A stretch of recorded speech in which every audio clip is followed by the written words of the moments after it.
Good morning, students. Am I audible, Krutuj? Sir. Sanchita, are you able to listen my voice? Sir. Okay, good. So once again, welcome back to all of you in social science subject, live class, okay, for class 10. Sorry. So, dear students, yesterday we have started with the chapter number 5, okay. And what is that chapter number 5? Minerals and energy. Minerals and energy resources, okay. So, well, would you have any doubt? Whatever the portion we have completed till yesterday from this chapter, is there any doubt? No, sir. No, sir. No, sir. Good. Chaliye. So shall we proceed? Yes, sir. Yes, sir. Yes, sir. Yes, sir. Yes, sir. ठीक है. Okay, just a minute.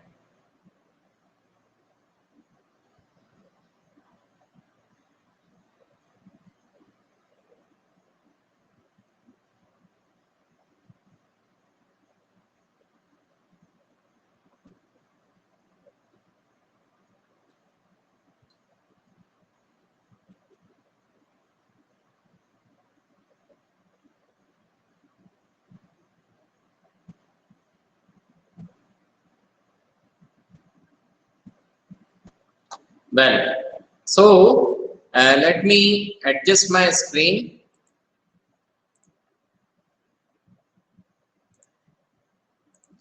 Now is the screen visible? Yes, Yes, sir. sir. Yes, sir. Okay, ठीक है. No, sir. Thanks. Just a minute. So now, so yesterday we have started with this section, and I think we have gone through this definition. Okay, definition of mineral. What is mineral? Okay, so geologists define mineral as a homogeneous, naturally occurring substance. Mineral is what? Homogeneous, naturally occurring substance with a definable internal structure. Okay. Now this is what the definition of mineral as per our subject geography. So dear students, if a question would be asked, है ना, यदि आप लोगों को exam में question आ जाए, for example 1 mark question, certainly it will come in 1 mark. What is mineral? ठीक है, so you have to write this definition. Is it clear to everyone? Yes, sir. Yes, sir. Yes, sir. अब क्या हो यदि आप लोग वो definition भूल जाएं, ना, what happens if you forgot this definition? If you forgot this definition, then only you need to write the definition which you might have studied in your subject science. ठीक है, पहली कोशिश तो ये करेंगे, you have to write only this definition. सिर्फ यही definition आप लोगों को क्या करना है, लिखना है. मेरी कही गई बात आई समझ में? Yes, sir. Yes, sir. The extreme Yes, case, only in the extreme Yes. case, if, ठीक है, यदि आप डेफिनेशन ये वाली भूल जाएं तो ही और दूसरी कोई सी डेफिनेशन लिखेंगे. चलिए, so minerals are found in varied forms in nature, ranging from the hardest diamond to the softest tech. Okay now why the minerals are so varied, है ना, मिनरल्स में इतना डिफरेंस क्यों है, ठीक है। So we have already learned about the rocks, and rocks are the combinations of homogeneous substance called minerals. ठीक, some rocks, for example, for instance, limestone consists of a single mineral, but majority of the rock consists of several minerals in varying proportion. तो majority of the rocks यानी जो maximum rock है उसमें बहुत सारे minerals होंगे, और proportion मतलब उनकी क्वांटिटी भी कैसी होगी, डिफरेंट, यानी किसी एक रॉक में कोई एक पर्टिकुलर मिनरल का परसेंटेज हाई होगा, किसी एक रॉक में उसी मिनरल का परसेंटेज लो भी हो सकता है, ठीक है। There are only 38 participants right now, please don't force me, okay, to have a call. चलिए, so although over 2000 minerals have been identified, only a few are abundantly found in most of the rocks. लगभग कितने minerals? 2000 minerals. How many minerals? 2000 minerals.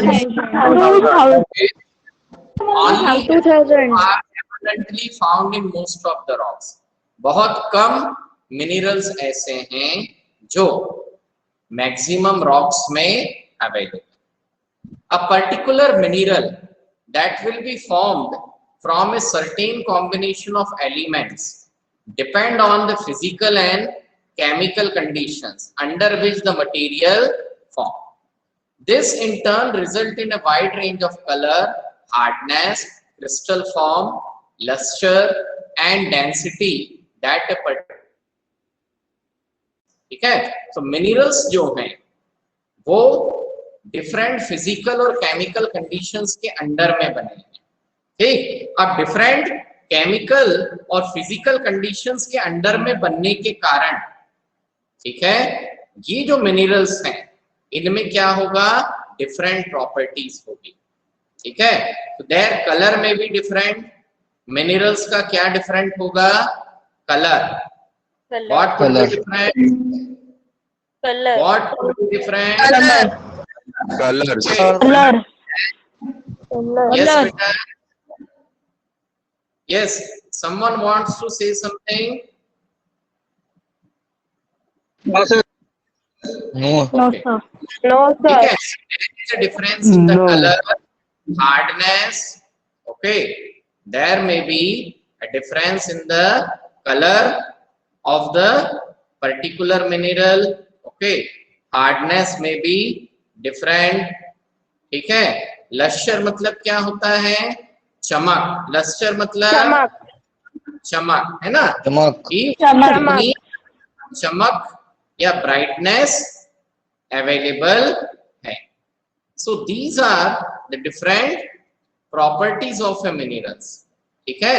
so, वो mineral में कोई particular property, ठीक, किस तरीके से आई, सो उसका मेजर रीजन क्या है, the physical and chemical condition. वो फिजिकल और केमिकल कंडीशन जिसमें उस मिनरल का क्या हुआ है, फॉर्मेशन हुआ, ठीक है ना। So geologists use all these properties for the classification of minerals. Geologist क्या करते हैं, इन सारी प्रॉपर्टीज के बेस पर मिनरल्स का क्लासिफिकेशन करते हैं, ठीक है ना। There is a small difference, geographers and geologist, ठीक ना। Geographers study minerals as part of the earth crust only for better understanding of landform. The distribution of mineral resources and associated economic activities are of interest to geographers. The geographer means वे लोग जो geography subject पढ़ रहे हैं, ठीक है, यानी they are from which stream of studies, they are from humanities.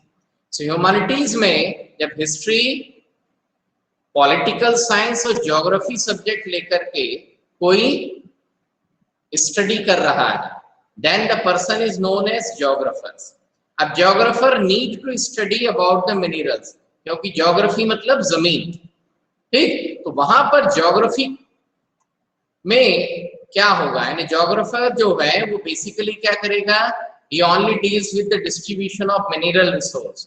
ये mineral resource अर्थ के डिफरेंट पार्ट्स में कहां पर कैसे कैसे अवेलेबल है, इससे ज्यादा ज्योग्राफर को सोचने समझने मगजमारी करने की जरूरत नहीं। एंड एसोसिएटेड इकोनॉमिक एक्टिविटीज, वो जो मिनरल्स हैं उन मिनरल्स से क्या इकोनॉमिक एक्टिविटीज हो रही, ठीक है। जैसे for example if Bhupendra Singh Chauhan sir is a geographer, यदि मैं ज्योग्राफर हूं और इस एरिया में आकर के कोल डिपॉजिट्स या लाइमस्टोन डिपॉजिट्स के बारे में स्टडी करूंगा, तो मेरी स्टडी सिर्फ कितनी रहेगी, डिस्ट्रीब्यूशन ऑफ मिनरल, कि कहां पर किस किस इलाके में कोल अवेलेबल है या फिर क्या अवेलेबल है, मिनरल, ठीक है, गॉट इट।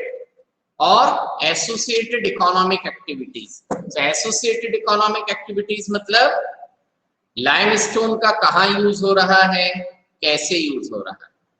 जियोलॉजिस्ट क्या होगा, वो भी मिनरल्स की स्टडी करेगा, but geologist is not from the background of humanities, he is supposed to be from the background of science। तो साइंस में वो क्या करेगा, he has to do the study about the formation of minerals, वो mineral formation के बारे में study करेगा। एज के मतलब कितने पुराने, किस समय पर ये मिनरल का फॉर्मेशन हुआ, and he has to study about the physical and chemical composition। समझ में आया, what is the difference between geographer and geologist, दोनों। Yes, sir. Just On which factor we are finding? Now Sir, on please which ask. factor they are finding? Sir, on which factor they are finding age of any stone or minerals? Very good. जैसे कल हमने limestone का एक example देखा था, Yes, sir. हाँ, तो यदि लाइमस्टोन है, अब कोई एक मिनरल लाइमस्टोन है, वो उसके कलर और केमिकल प्रॉपर्टी से पता चल जाएगा कि भैया इसमें अराउंड 95 to 98% कैल्शियम कार्बोनेट है, मतलब वो मिनरल क्या हो गया, लाइमस्टोन हो गया। इतनी बात आई समझ में? Yes, sir. गुड। अब यदि वो लाइमस्टोन बहुत मुलायम है, बिल्कुल सॉफ्ट है ना, तो इसका Yes, क्या sir. मतलब है, इसका क्या मतलब है, वो लाइमस्टोन को फॉर्म हुए बहुत ज्यादा समय हो गया कि कम समय हो गया, कम हुआ। यदि कोई लाइमस्टोन हार्ड हो गया है, जैसा हमारे यहाँ अंबुजा माइंस में पत्थर मिलता है, तो हम कह सकते हैं कि ये पाउडर फॉर्म के लाइमस्टोन के कंपैरिजन में काफी पुराना है, ठीक। तो यदि इस सिस्टम से चले तो जो सबसे ज्यादा हार्डेस्ट मार्बल अर्थ पर अवेलेबल है, सबसे ज्यादा हार्डेस्ट मार्बल यदि कहां पर अवेलेबल है, अर्थ पर, इसका क्या मतलब हुआ, वो पुराना है, बहुत। वो बहुत पुराना है, ठीक है। अभी ये चीज क्या है कि कुल हम ही लोगों ने इसको यहाँ पर इतना सा डिस्कस किया, ठीक। तो जो जियोलॉजिस्ट होते हैं, ज्योग्राफर जो होते हैं, ज्योग्राफर्स के पास में अलग अलग मिनरल्स की एज फाइंड करने का, उनका फिजिकल और केमिकल कंपोजिशन फाइंड करने के डिफरेंट इंफॉर्मेशंस होती है ना। जैसे हम लाइमस्टोन को छोड़ के कोल के बारे में बात करें, किसके बारे में, कोल। गुड। तो साइंस सब्जेक्ट में आपने 3 वैरायटीज ऑफ कोल के बारे में पढ़ा है, classification of coal. Yes, sir. Yes, Yes, sir. sir. है ना। एक क्या होता है, Sir. एंथ्रेसाइट होता है? एंथ्रेसाइट होता है?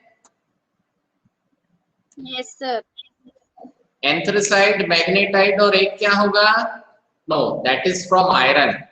ठीक है, मैग्नेटाइट इज फ्रॉम आयरन। तो कोल की भी डिफरेंट वैरायटीज होती है। Yes sir. तो जो हार्डेस्ट कोल है, इसका मतलब उस हार्डेस्ट कोल को फॉर्म हुए क्या हो गया है? बहुत काफी साल ज्यादा पुराना है। टाइम हो गया है। है ना। तो ये कुछ तरीके हैं जिसके जरिए the geologist were able to find their age. तो जियोग्राफर और जियोलॉजिस्ट में ये बेसिक डिफरेंस। ठीक, ओके सर। तो बात आई समझ में? Yes sir. Now, yes sir. for general and commercial purpose, minerals are classified, okay, as the following. ठीक, तो मिनरल्स का ये क्या है हमारे पास? Classification. Just a minute, let me increase the size fit to window. Is it okay? चलिए, yes if you see, Yes. mineral, good.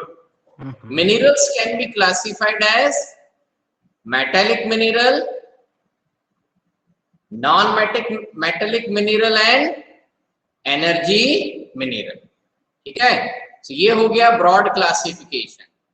Minerals can be classified as metallic minerals, non metallic minerals and energy minerals. इतना आया समझ में? Yes sir. Yes, yes sir. Sir. Yes, sir. Yes sir. Yes sir. those minerals from which we get the metals. तो ऐसे minerals जिनसे metal मिलेगा, they are metallic mineral. Now again it classified into 3 subcategories. So what are the subcategories? Ferrous minerals. Okay, now ferrous minerals containing iron ore, manganese, निकल और cobalt. अब ये सारे minerals में थोड़े ना थोड़े परसेंटेज में किसका कंटेंट होता है? आयरन कंटेंट होता है। And apart from iron content, there chemical properties and physical properties mostly match with the iron. इनकी बहुत सारी केमिकल और फिजिकल प्रॉपर्टीज किसको मैच करती है? आयरन को। कुछ मिसमैच भी करेगी, बट बहुत सारी मैच करती है। So they are called in a family of ferrous minerals. ठीक, कहीं से क्या निकाला जाए? ओर निकाला जाए, मैग्नीज मिनरल निकाल रहे हैं, तो उस मिनरल में मैग्नीज एलिमेंट होने के साथ साथ और उसमें कुछ परसेंटेज में क्या होगा? फेरस। फेरस मतलब आयरन होगा। आयरन। ठीक है, so they are called as ferrous minerals. Likewise, when we go for metallic minerals, so metallic minerals are non-ferrous. Metallic minerals are non-ferrous. ठीक है। Yes, I am able to see only 43 participants. Where are the remaining one? कहाँ गायब हो गए? Let me check the attendance through. Yes, Prerna Pawar, Akanksha Srivastava, okay, present है। Where are the remaining one? Vaibhav Pawar, Present, Vaibhav, sir. Krishna एकरे, कृष्णा एकरे, Present, sir. Where are the Neha बल्कि? Where is Anudipha Moon? Anudipha, Atharva Malekar, Hansini, Hansini is live now.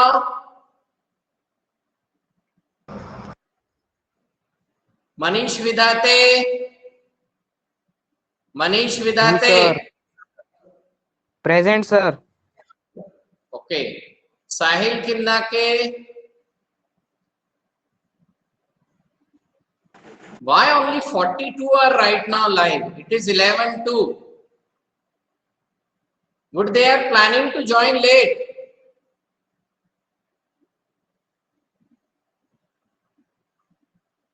चलिए, so next is a non-ferrous.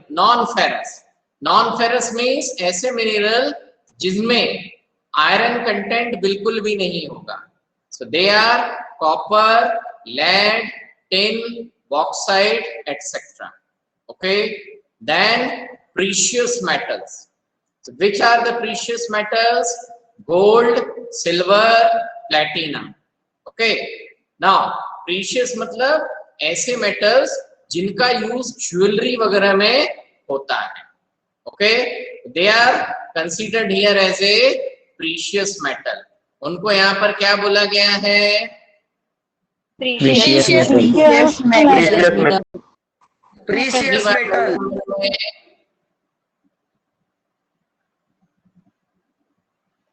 ठीक है, चलिए,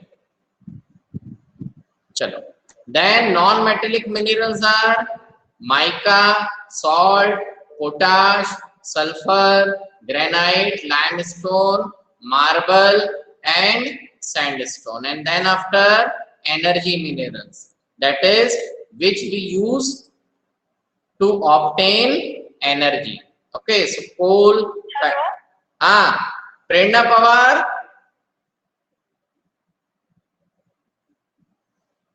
Hello, Prerna Pawar is there?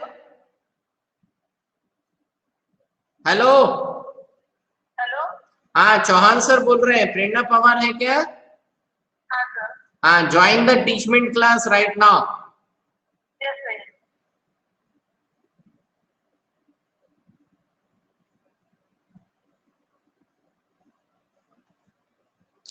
चलिए, let us proceed. So mode of occurrence of minerals. ठीक है. Now mode of occurrence of minerals अभी इस section में हम बेसिकली पढ़ेंगे क्या, इसको ध्यान से समझना. ठीक है, क्योंकि थोड़ा सा कॉम्प्लिकेटेड सेक्शन है. Mode of occurrence of minerals मतलब अर्थ में मिनरल्स किस किस फॉर्म में, किस कंडीशन में मिलते हैं या किस कंडीशन में पाए जाते हैं. ठीक है. So in which form, in which way the minerals are available on the earth. ठीक है, अर्थ पर मिनरल्स किस फॉर्म में पाए जाते हैं. ठीक है. So that is what the occurrence of minerals. ठीक है. अब mode of occurrence of minerals का यहाँ सेंस ये हो गया कि मिनरल्स जो हैं वो किस किस फॉर्म में अर्थ पर मिलते हैं. Is it clear? बात समझ में? Yes, sir. Yes, sir. ठीक है.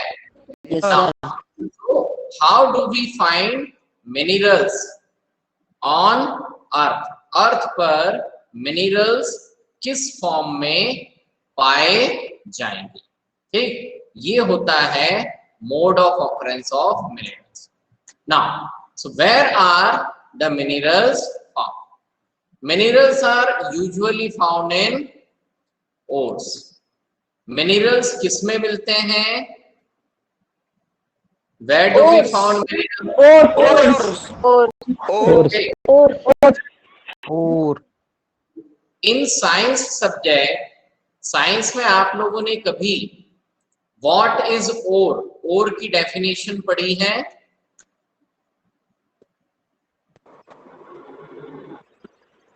No, sir. ठीक है, चलिए. So according to, no sir. कोई बात नहीं. इन टर्म्स ऑफ ज्योग्राफी, ठीक है, व्हाट इज ओर? तो the term ore is used to describe an accumulation of any mineral mixed with other element, यानी और अर्थ में मिलने वाला, जमीन में मिलने वाली अपर क्रस्ट का वो हिस्सा होता है जिसमें कोई एक मिनरल का परसेंटेज ज्यादा होगा और उस मिनरल के अलावा उस ओर में और भी बहुत सारे एलिमेंट्स प्रेजेंट होंगे। ठीक है, सो वो क्या कहलाएगा? ओर कहलाएगा। जैसे फॉर एग्जांपल हम एक सेंटेंस यूज करें, आयरन ओर। ठीक है, सो आयरन ओर सेंटेंस हमने यदि यूज किया, इसका मतलब क्या है? जमीन में से हमने बेसिकली मिट्टी निकाली, अर्थ क्रस्ट का हिस्सा है। ठीक है, और उस अर्थ क्रस्ट के हिस्से में वो जो हमने आयरन ओर निकाला, उसमें सबसे ज्यादा कंटेंट कौन सा है? उस आयरन का कंटेंट सबसे ज्यादा है, और उसके अलावा बाकी का उसमें क्या है? मिट्टी है ना, या बाकी के अदर मिनरल्स। ठीक, सो और बेसिकली क्या है? अर्थ क्रस्ट से निकाले जाने वाला वो मटेरियल है जिसमें किसी एक पर्टिकुलर मिनरल का कॉन्सेंट्रेशन काफी ज्यादा होता है, और उसके अलावा उसमें और भी बहुत सारे मटेरियल्स होते हैं। जब उस पर्टिकुलर मिनरल का एक्सट्रैक्शन करते हैं तो अलग अलग ओर के हिसाब से बाकी के जो अदर एलिमेंट्स मतलब कचरा मटेरियल है उसको क्या कर दिया जाता है? प्यूरिफाई कर दिया जाता है। ठीक है, and what do we get? We get the pure mineral. ठीक, the mineral content of the ore must be in, अब वो जो ओर है ना, उस ओर में मिनरल कंटेंट कैसा होना चाहिए?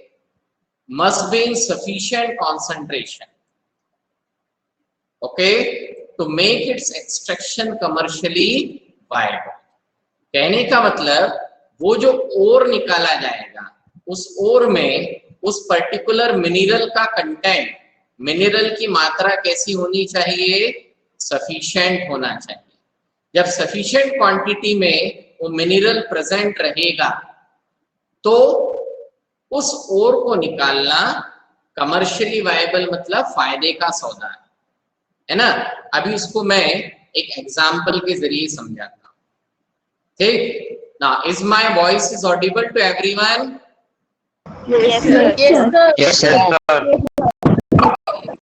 Yes, sir. एक एग्जांपल मैं आपको समझा रहा हूँ। मान लीजिए इस एरिया में है ना, ये हमारा आसपास का एरिया है। इस आसपास के एरिया में लाइमस्टोन नाम का मिनरल अबंडेंटली पाया जाता है। काफी ज्यादा मात्रा में क्या अवेलेबल है? लाइमस्टोन है ना। अब limestone is sufficiently available in this area. तो इसका मतलब क्या है कि क्या हम हमारे स्कूल के प्लेग्राउंड में से मिट्टी खोद लें तो उस मिट्टी में भी लाइमस्टोन मिलेगा क्या? मिल भी सकता है। नो। अभी ध्यान से सुनो, यदि हम हमारे स्कूल के ग्राउंड की ऊपर की सरफेस निकालें तो उसमें लाइमस्टोन होगा, परंतु दिक्कत क्या है? स्कूल के ग्राउंड की उस मिट्टी में जितना लाइमस्टोन है वो उतनी मिट्टी की क्वांटिटी के कंपैरिजन में उसका कंसंट्रेशन कैसा है? बहुत कम है।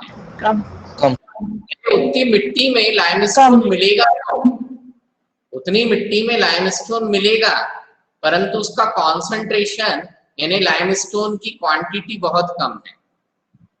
अब चूंकि उस मिट्टी में लाइमस्टोन की क्वांटिटी बहुत कम है, इसलिए वो जो लाइमस्टोन है उसको इस मिट्टी में से निकालना कमर्शियली वायबल मतलब फायदे का सौदा नहीं है। नहीं होगा। अब फायदे का सौदा नहीं है तो पता चला कि आमदनी 98 और खर्चा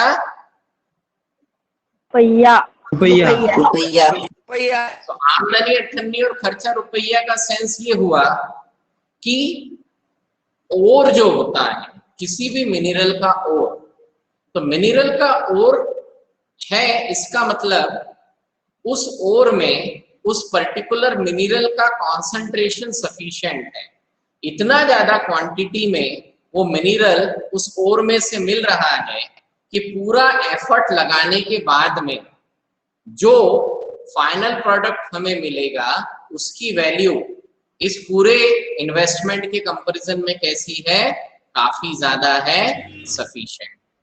ठीक, द टाइप ऑफ फॉर्मेशन और structure in which they are found determines the relative ease with which mineral may be mined. तो मिनरल जो ओर्स हैं, ओर्स अर्थ में अलग अलग डिपॉजिट के फॉर्म में पाए जाते हैं, और अर्थ क्रस्ट में डिफरेंट वे में डिफरेंट फॉर्मेशन के डिपॉजिट्स में मिलते हैं। तो यदि किसी एरिया में और किस तरीके से अवेलेबल है ये मालूम हो तो उसकी माइनिंग करना क्या होता है, इजी होता है। ठीक, it also determines the cost of extraction, और उसी के साथ साथ एक्सट्रैक्शन की कॉस्ट भी क्या होती है, इजी होती है। ठीक, it is therefore important for us to understand the main types of formation in which minerals occur. इसलिए मिनरल्स कौन कौन से डिफरेंट फॉर्मेशन में ऑकर होते हैं ये जानना बड़ा जरूरी है। ठीक है, so minerals generally occur in these forms. ठीक है, मिनरल्स अर्थ पर इन 3 या 4 प्रकार के किसी भी एक फॉर्म में हमें मिलेंगे। ठीक है, so what are the modes of occurrence? So in igneous and metamorphic rocks, minerals may occur in the cracks, crevices, fault or joint. यानी यदि मिनरल्स कौन सी रॉक में है, इग्नियस एंड मेटामॉर्फिक रॉक्स में, किसमें है, इग्नियस एंड मेटामॉर्फिक रॉक। सो यदि igneous और मेटामॉर्फिक रॉक में से मिनरल्स निकल रहा है तो वो मिनरल्स या तो क्रैक्स के फॉर्म में आएगा, स्रेविसेस के फॉर्म में होगा, फॉल्ट के फॉर्म में, या फिर जॉइंट के form.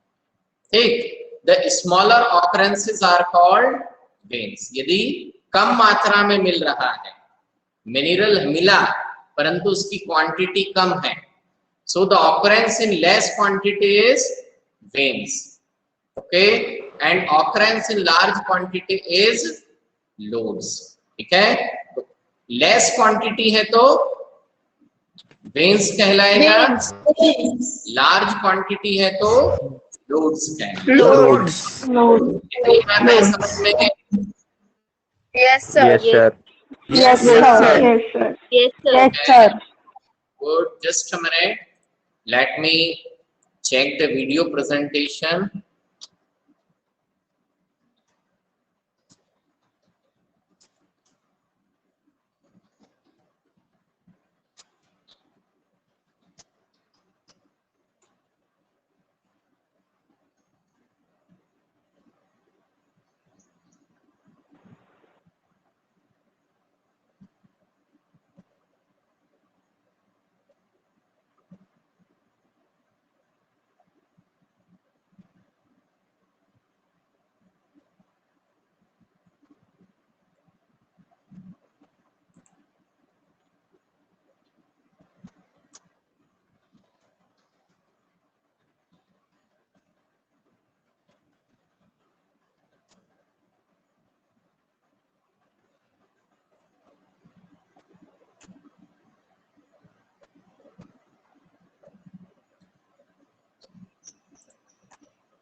good grammar and spelling are important, but if you want to write essays that inspire, hello and welcome. Course के बारे में स्टडी किया था कि किस प्रकार से rocks are the combination of mineral डिटेलली बताएं। तो पहला topic classification of the most precious mines में स्टडी कर लिए। इसमें सबसे पहले igneous and metamorphic rocks.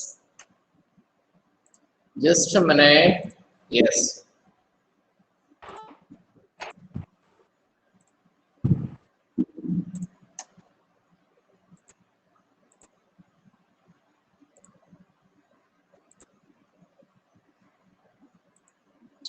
Is my screen visible?